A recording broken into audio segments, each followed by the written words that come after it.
Су пайда болды. Дәрім дұрыс шықпайтын. Ол мен екіқабат кезінде соңғы көтерілгенде ауырдым.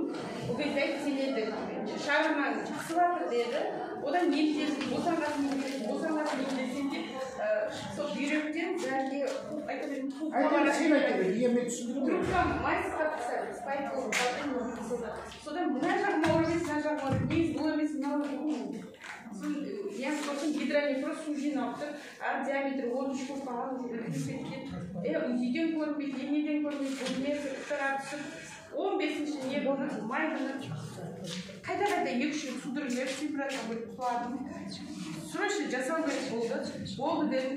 16-ші майда жасайын дедім, бір аптадан кейін жасайын дедім. Бүйректі ма? Бүйректі жасайын дедім. Балам бітіріп жатыр. Сосын айттым, не болса да 20-сына жатамын, 25-не сол қоңырау балаға қатысуым керек. Енді өліп қалсам да көріп кетейін деп сөйттім. Сонымен жүрдім, апам айтты, әрі ене болып келеді, күйеуіне руласы, сыйлаймыз, ең үлкен қажапамыз, өзіміз бір көшеде тұрамыз. Бота деді, өлсем шақтан өлме, айналайын, іш, маған сенесің ба, іш, бопты. Келді шақырды, бір кісіні түсетін аппаратына түсті. Диагностикаға түсірттім өзіміздің? 41 мыңға ма сразу, 38 мыңға ба, дәрі алдым. 28 мыңға. Иә, омегасы бәрібір мұнан ішіне. Омегасында бер.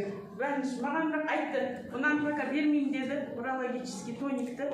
Бермеймін, сен пока анан ішетір деді. Болмай жатыр аға деді, сәл-сәл что-то. Докторлар қоймайды маған жатыр. Онда деді, ананы баста деді.